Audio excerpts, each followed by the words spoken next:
Baik Bapak Ibu, di sini saya akan memperkenalkan tentang budaya positif. Budaya positif ini bisa kita terapkan di lingkungan sekolah kita, di kelas. Mudah-mudahan bisa kita terapkan bersama-sama tentang budaya positif. Ya, budaya positif merupakan perwujudan dari nilai-nilai dan keyakinan dan kebiasaan di sekolah yang berpihak pada murid agar dapat berkembang menjadi pribadi yang kritis, penuh hormat dan bertanggung jawab.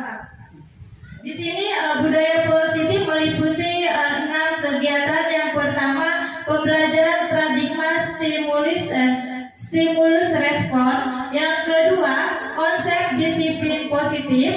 Yang ketiga, pemenuhan 5 kebutuhan dasar manusia. Yang keempat, 5 posisi kontrol guru. Yang ke-6, 5 keyakinan kelas. Dan ke-6, segitiga restitusi. Pertama, pembelajaran dengan paradigma baru. Jadi yang dimaksud dengan pembelajaran paradigma baru adalah memfokuskan peserta didik sebagai pusat dalam kegiatan pembelajaran. Melalui rancangan ini, kesinambungan pembelajaran paradigma baru memberi ruang yang lebih longgar pada pendidik dalam menyusun perencanaan serta merumuskan asesmen yang sesuai dengan kebutuhan siswa, yaitu mewujudkan profil pelajar Pancasila. Yang pembahasan kedua yaitu disiplin positif.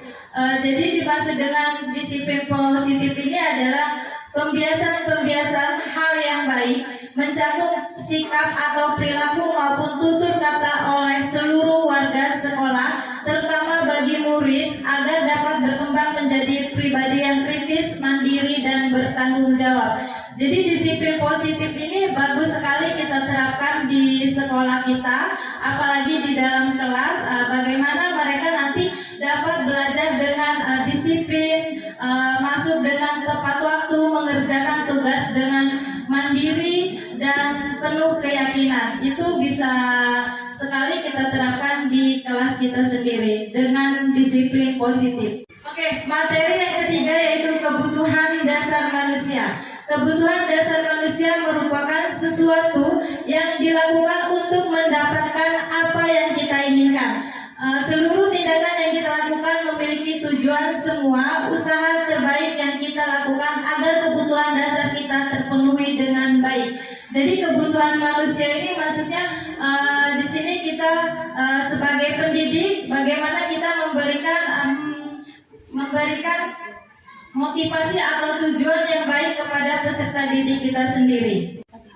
Kebutuhan manusia ada 5 antara lain, yaitu bertahan hidup, kasih sayang dan rasa terima kasih, penguasaan, kebebasan, dan yang terakhir yaitu kesenangan. Jadi dengan bertahan hidup ini manusia memerlukan makanan, pakaian, tempat tinggal, keamanan, dan kesehatan.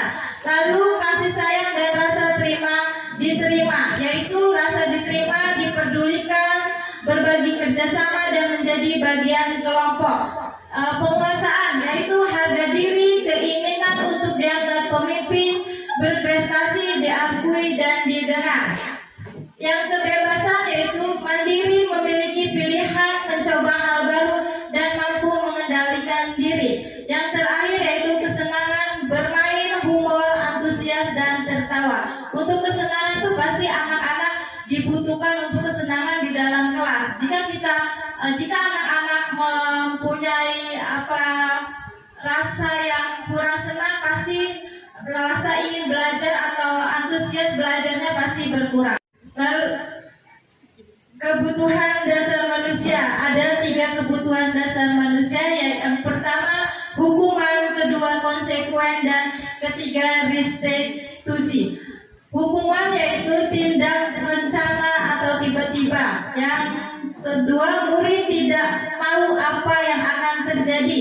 Yang ketiga, bersifat satu arah. Yang keempat, berupa hukuman fisik atau psikis. Jadi hukuman ini pasti ada di kelas kita untuk siswa-siswa yang melanggar keyakinan kelas. Yang konsekuensi yaitu terancam atau disepakati sesuai dengan peraturan, murid tetap tetap dibuat tidak nyaman, sikap guru selalu memonitori murid. Jadi sebagai guru kita tidak perlu terlalu memonitori murid, karena murid akan merasa tegang, merasa jiwanya di kelas itu tidak nyaman dengan kita selalu memberikan menakutkan. Menjadi guru menakutkan, biasanya murid akan merasa tegang di kelas.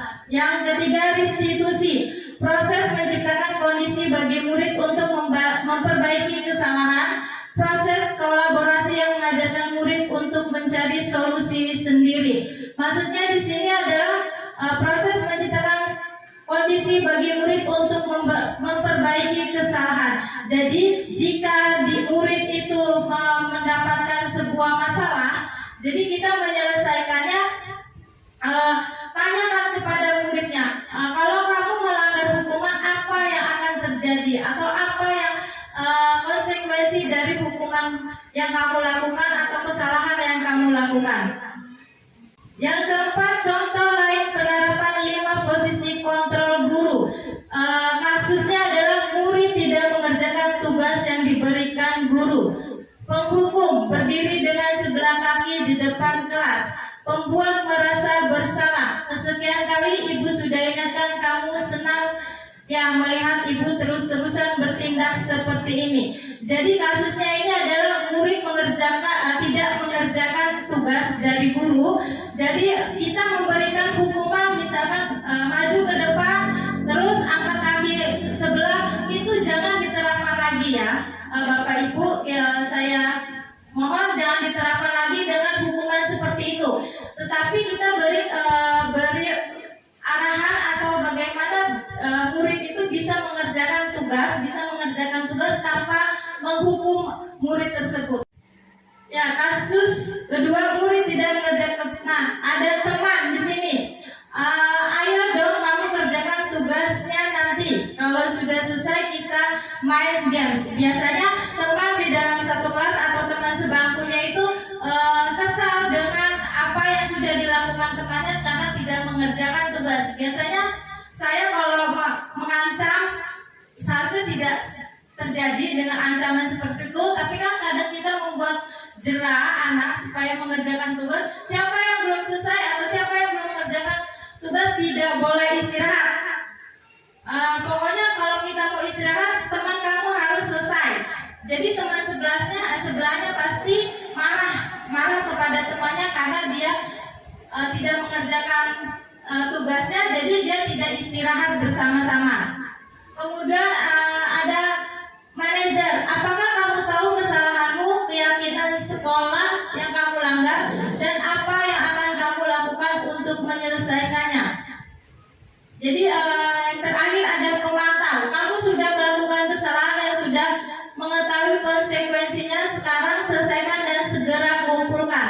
Nah, biasanya teman-temannya juga ayo mendorong temannya yang tidak menyelesaikan itu agar bisa istirahat. Ayo dong kumpulkan cepat kerjakan tugasmu agar kita bisa istirahat semua.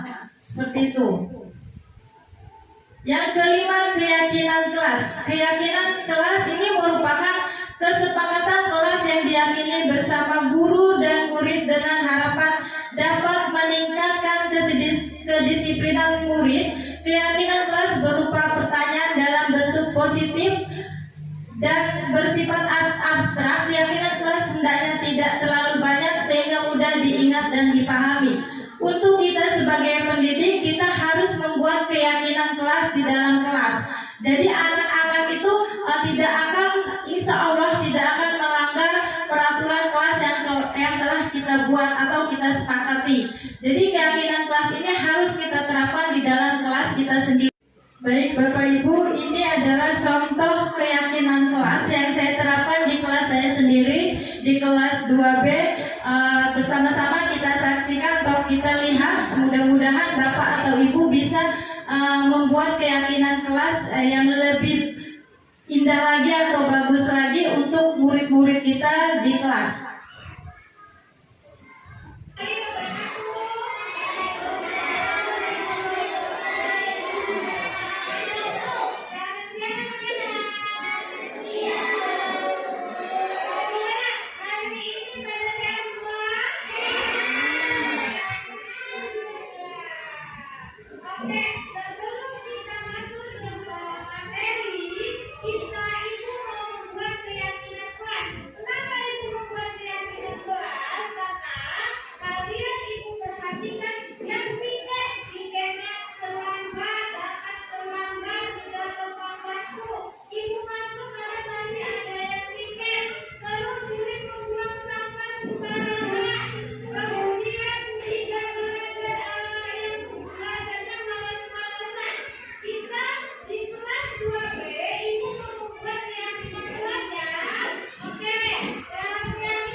yang saya terapkan di kelas saya. Mudah-mudahan Bapak Ibu bisa menerapkannya, apalagi untuk kelas tinggi. Mudah-mudahan Bapak Ibu bisa lebih memfokuskan keyakinan kelas agar mereka belajar dengan nyaman dan segitiga restitusi. Di sini segitiga restitusi itu meliputi 3 bagian. Yang pertama, menstabilkan identitas. Yang kedua, validasi tindakan yang salah, dan yang terakhir yaitu menanyakan keyakinan. Di sini saya akan menjelaskan apa itu segitiga restitusi. Segitiga restitusi adalah proses dialog yang dijalankan guru atau orang tua agar dapat menghasilkan murid yang mandiri dan bertanggung jawab. Segitiga restitusi membantu murid untuk bertujuan, disiplin positif, dan memperbaiki dirinya setelah berbuat salah. Restitusi bukan untuk menebus kesalahan, namun untuk belajar dari kesalahan. Nah, yang dimaksud dengan menstabilkan identitas adalah 1. Berbuat salah itu manusiawi. 2. Tidak ada manusia yang sempurna. Yang ketiga, Bapak atau Ibu juga pernah melakukan kesalahan seperti itu. Yang keempat, Bapak atau Ibu tidak tertarik mencari siapa yang salah, tapi Bapak Ibu ingin mencari solusi dari permasalahan. Yang terakhir, kamu berhak merasa begitu. Oke, yang kedua yaitu validasi tindakan yang salah. Jadi yang dimaksud dengan validasi tindakan yang salah yaitu kamu pasti punya alasan mengapa melakukan hal itu. 2. Padahal kamu bisa melakukan yang lebih buruk dari ini ya. Yang ketiga, kamu patut bangga pada dirimu sendiri karena kamu telah melindungi sesuatu yang penting buatmu. Yang terakhir yaitu menanyakan keyakinan.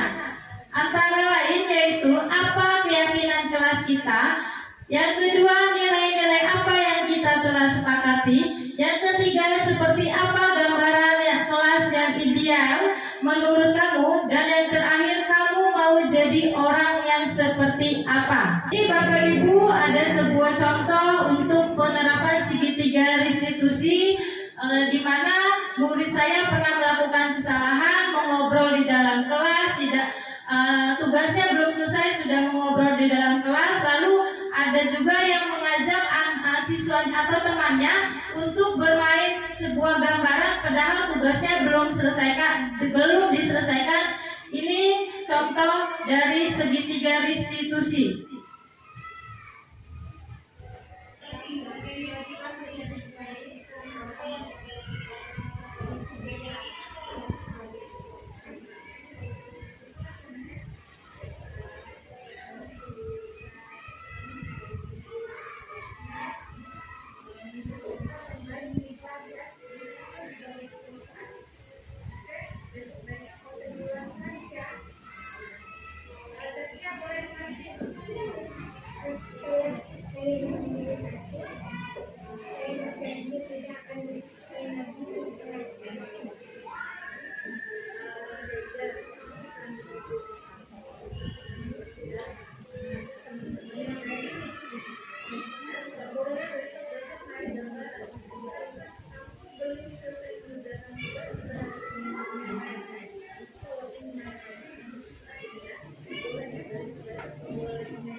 Itu salah satu contoh dari segitiga restitusi, di mana anak itu pasti anak murid kita pasti akan melakukan kesalahan, di mana kita sebagai pendidik jangan memberikan hukuman dengan fisik atau mencubit, menghukum dia lari di lapangan, menghukum dia angkat kaki di sebelah, menghukum dia menjewer. Itu jangan kita terapkan lagi ya Bapak Ibu, karena sekarang sudah tidak ada lagi untuk penerapan dengan hukuman kekerasan. Mudah-mudahan kita memberikan hukuman dengan memberikan semangat agar mereka tidak akan mengulangi lagi dengan perkataan-perkataan yang baik, sehingga mereka bisa merubah sikap buruk mereka itu sendiri.